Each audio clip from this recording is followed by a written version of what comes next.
Jai Hind to one and all. Today I am here in the 9th class SST English medium. Today we are going to discuss about democratic politics.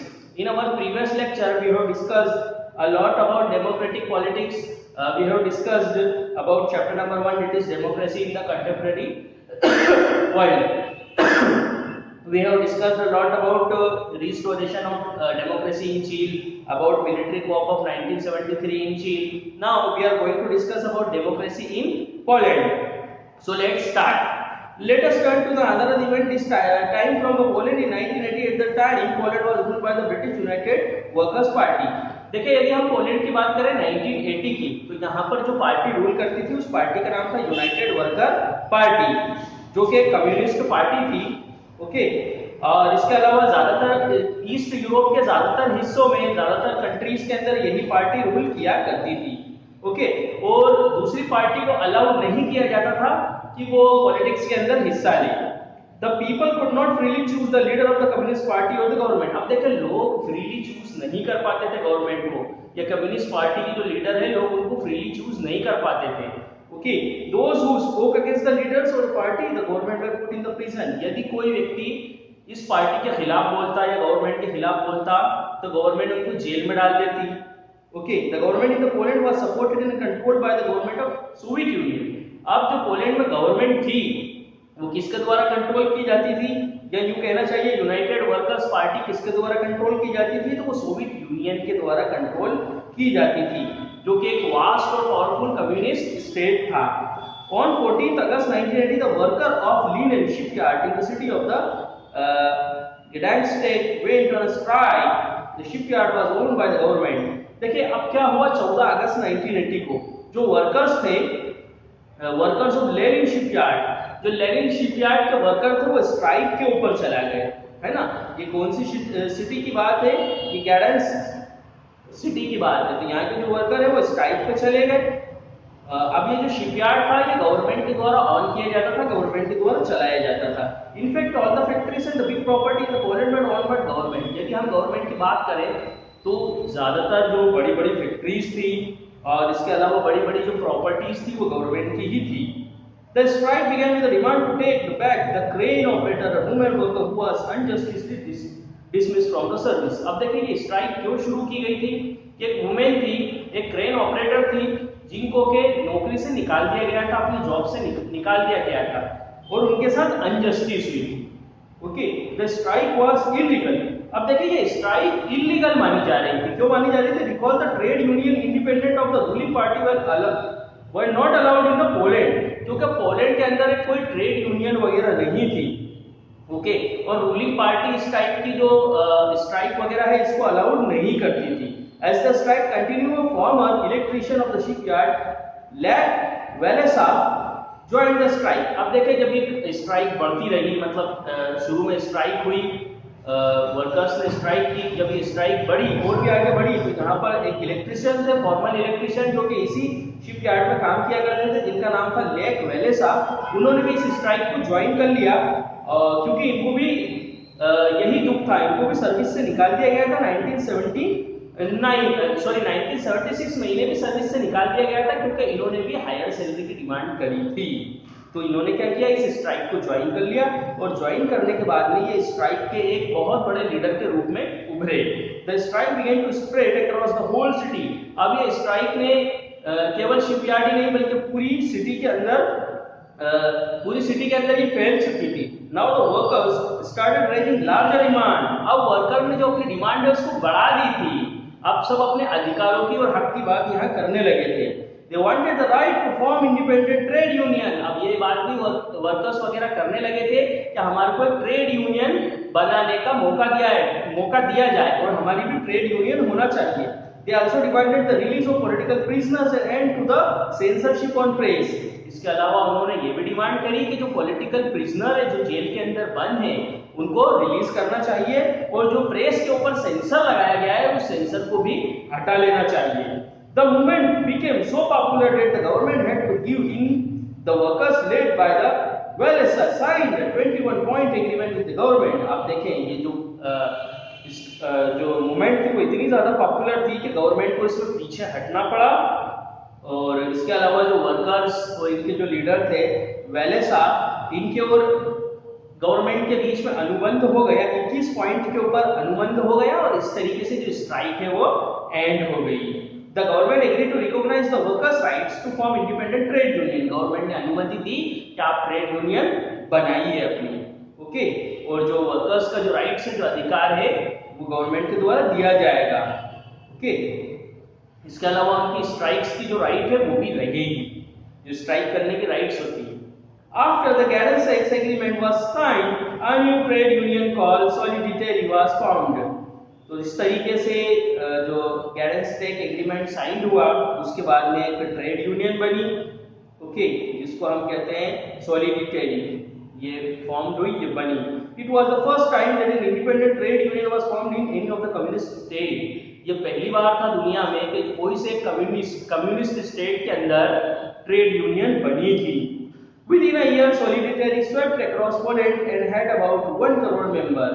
थोड़े ही समय में, अगर यदि हम बात करें, एक साल के अंदर ही जो सॉलिडारिटी थी वो पोलैंड के बाहर भी मींस इसका जो पोलैंड के बाहर भी ये फेमस होने लगी और इसके 1 करोड़ मेंबर्स हो गए।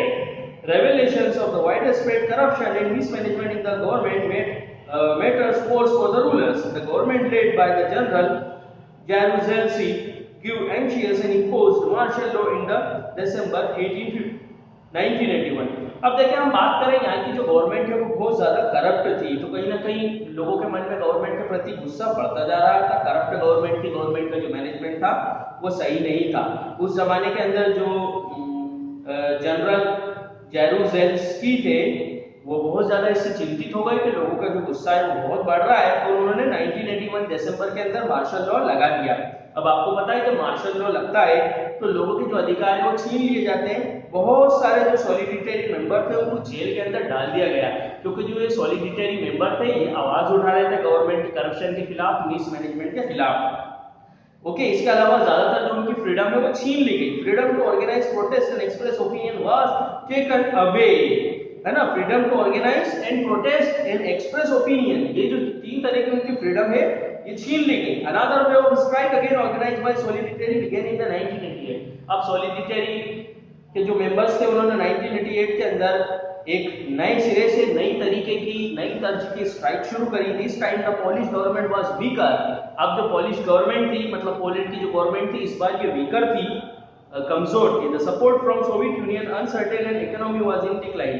जो सोवियत यूनियन से इनका सपोर्ट था वो भी इतना अच्छा नहीं था और इकोनॉमी भी यहाँ की डिक्लाइन होने लग गई। Another round of negotiation with the Wales resulted in an agreement in the April 1989 for the free election. अब देखो, जब इतनी सारी दिक्कतें गवर्नमेंट के साथ थी और यहाँ पर सॉलिडिटेरी मेंबर्स वगैरह मेंबर वगैरह जो थे ये गवर्नमेंट के खिलाफ प्रदर्शन भी कर रहे थे, तो वापस से गवर्नमेंट का और जो सॉलिडिटेरी लीडर थे वेलेसा, इन दोनों का एग्रीमेंट हो गया 1989 के अंदर। और यहाँ पर ये बात चाही गई कि पोलैंड के अंदर फ्री इलेक्शन हो। Solidarity contested all the 100 seats of the Senate and won 99 of them. अब देखें यहाँ पर जो सॉलिडिटेरी पार्टी थी वो एक पॉलिटिकल पार्टी बनी, उन्होंने सभी 100 सीटों के ऊपर इलेक्शन लड़ा और इसमें से 99 वो जीत गए।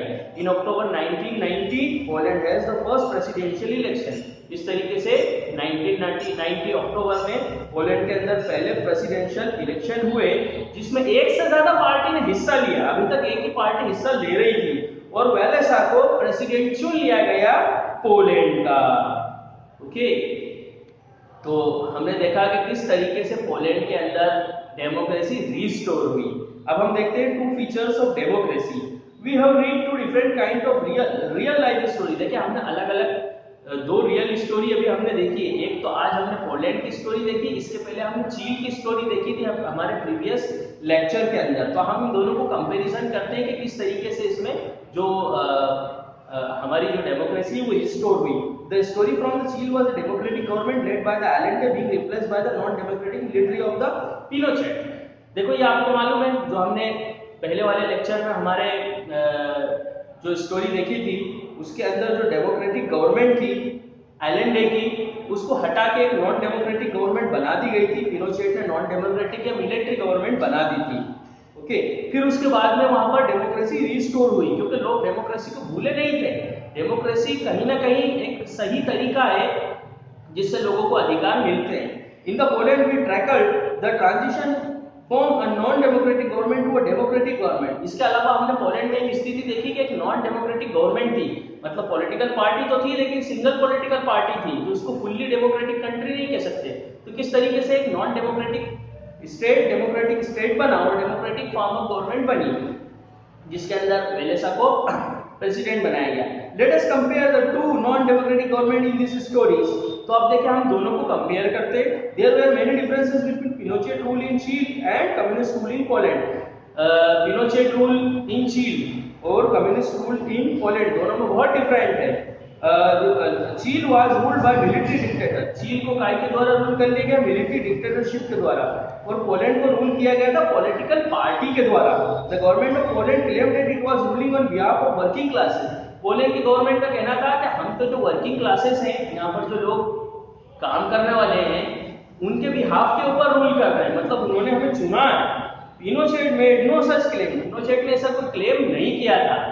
Okay, and openly favoured big capitalist. और ओपनली उन्होंने फेवर्ड किया था बड़े बड़े कैपिटलिस्ट लोगों का। Yet both had some common feature, लेकिन दोनों में फिर भी कुछ कॉमन फीचर्स थे। क्या कॉमन फीचर थे? देखो, the people could not choose और चेंज देयर रूलर। लोग अपने से अपने रूलर को चेंज नहीं कर सकते, जैसे हम भारत में चेंज कर सकते हैं। हर 5 साल में चुनाव होता है, हमें कोई एक व्यक्ति पसंद नहीं है या एक पॉलिटिकल पार्टी पसंद नहीं आ रही है, हम चेंज करके दूसरे को चुन सकते हैं। वहां पर ऐसा नहीं था। There was no real freedom to express own. अब देखें, अपने ओपिनियन को एक्सप्रेस करने की कोई फ्रीडम नहीं थी, कोई पॉलिटिकल एसोसिएशन बनाने की फ्रीडम नहीं थी, कोई प्रोटेस्ट करने की फ्रीडम नहीं थी, कोई पॉलिटिकल एक्शन लेने की फ्रीडम वगैरह नहीं थी। तो ये दोनों में कॉमन था, चीन में भी और पोलैंड में भी। आगे देखते हैं हम। The 3 democratic government identify about Allende's Chile, Walesa's Poland and बैचेलेट्स चील are different in their approach towards social economic matter।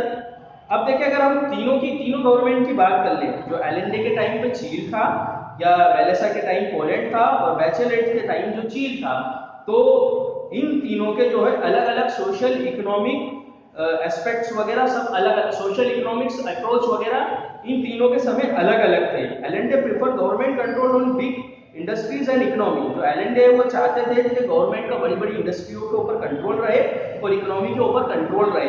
जो वेलेसा है वो चाहते थे कि जो गवर्नमेंट है वो बिल्कुल फ्री रहे और मार्केट के ऊपर गवर्नमेंट का कोई कंट्रोल नहीं रहे, गवर्नमेंट का कोई इंटरफेयर नहीं होना चाहिए मार्केट के ऊपर। और बैलेंसेड कहीं ना कहीं इन दोनों के मध्य बीच की बात करते थे कि थोड़ा सा कंट्रोल गवर्नमेंट का होना चाहिए लेकिन बहुत ज्यादा नहीं होना चाहिए। Yet these 3 governments shared some basic features. Power was exercised by government elected by the people and not by the army, unelected leaders or any external powers। तो देखिए, ये इन तीनों के अंदर कुछ बेसिक्स पॉइंट्स थे जो हमने डिस्कस करे, इनके बेसिक फीचर्स। अब देखिए, जो डेमोक्रेसी, असल मायनों में डेमोक्रेसी वही हो सकती है जहां पर जो लोगों के द्वारा सरकार चुनी जाए, ना कि आर्मी के द्वारा चुनी जाए, या ना कि कोई अनइलेक्टेड लीडर्स वगैरह को या एक्सटर्नल पावर को वहां पर इम्पोज किया जाए।